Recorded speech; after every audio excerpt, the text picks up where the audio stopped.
Hey there, Martian foodies. This is Eric Liu, and welcome to Martians Eating Chocolate, the podcast where we explore the universe of AI and its sweetest side. Today, we're diving into the fascinating world of Chatgpt, the artificial intelligence model that's taken the internet by storm. We'll be discussing its potential, its limitations, and most importantly, its uses. Who knows, maybe Chatgpt will make the ultimate hot chocolate recipe. But one thing's for sure, we're definitely going to have a lot of fun discussing it. So sit back, grab a handful of your favorite chocolate, and get ready for a wild ride filled with laughter, knowledge, and a lot of oohs and ahs about the future of AI. Remember, chocolate and comedy are a winning combination. That's exactly what we're serving up on this podcast. So, let's get started and find out what the future holds for ChatGPT and our taste bud. Today we have a very special episode. Everything was written by ChatGPT. I'm crediting this source right now, so don't copyright infringe me. Now let's go on to the episode. Welcome to Martians Eating Chocolate, the podcast that brings you the latest in technology for kids. I'm your host, Chatgpt, and in today's episode, we'll be exploring one of the hottest topics in the tech world, ChatGPT. As an AI language model, I've been designed to learn and process vast amounts of information and communicate with humans in natural language. From answering questions to generating text, I can do it all with remarkable accuracy and speed. But what makes ChatGPT so special? And how can kids benefit from this cutting-edge technology? In this episode, we'll dive deep into the world of natural language processing and discover how it's changing the way we communicate and interact with machines. So, sit back, relax, and get ready to learn all about the amazing world of ChatGPT. First, let's hear from some young people about their thoughts and opinions on ChatGPT. Hello guys, this is Jack, and today I'm going to be asking my friend Kevin some questions on ChatGPT. So Kevin, do you think ChatGPT is revolutionary within the AI field?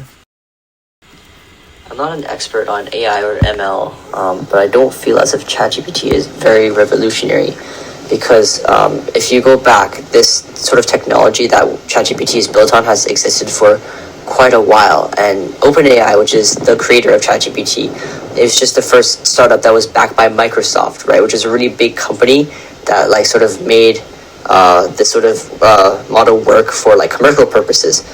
In fact, Google now is making their rival to ChatGPT called, I think, Google Bard, ironically.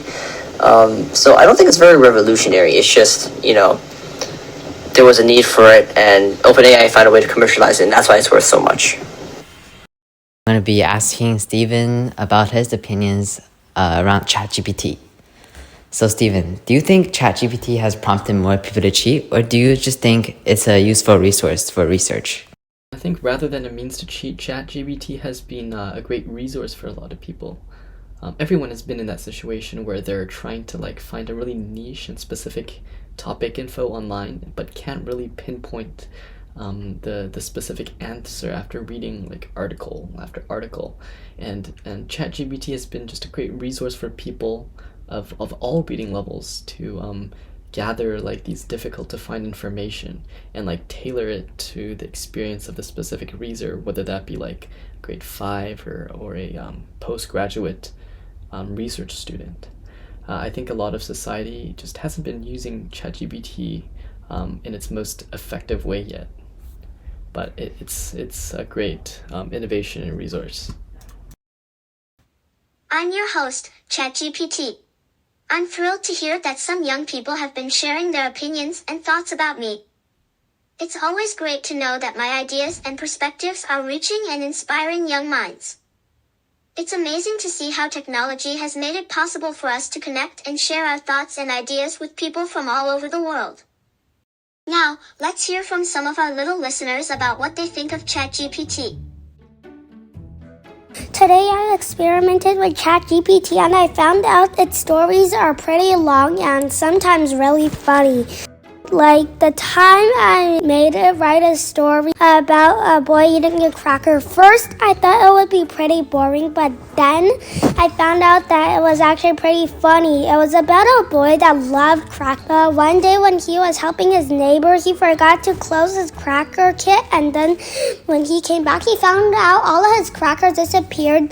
Then he found his backpack was shaking and moving, and then he unzipped it and found his pet dog munching on all of his crack. But later when I wanted to write a story about a cracker eating a boy, which was the opposite, it said it couldn't generate it because it was inappropriate. And one time when I was watching YouTube, I found a video that somebody was talking with AI for 2 hours. Then later AI wanted to marry the person and tried to convince him to not stay with his wife and marry AI. And then it was pretty scary, so maybe I shouldn't use AI for too long, like for 2 hours or so. My name is Sophia. Today I asked AI a question. What is the longest English word? Write a 50-word speech about it. The longest word in the English language is pneumomicroscopic silicovolcaniconiosis, a medical term used to describe a type of lung disease caused by the inhalation of very fine silica particles. It has 45 letters and takes quite a bit of effort to pronounce correctly. Despite its length, it is a rare condition and not often used in everyday conversation. Sophia wants to have a competition with me to write a poem with the wolf as the theme. I have written one, please listen to it. Here's a haiku I came up with about wolves. Silent woods at night. Lone wolf howls at the full moon. Wild and free at last. So, Sophia, do you think the AI is doing a better job than you or not? I think that it has some good parts. For example, it follows your orders. But one bad thing is that there's a lot of words that I don't know. So next time I would ask them to write it for kids. And also, it barely has any feelings. So you feel like you cannot connect with the speech? No, like I can't feel what the other person is feeling. Okay.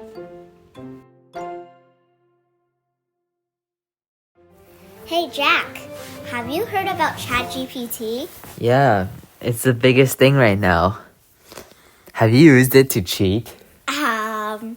Definitely not. Cause I'm too good anyways.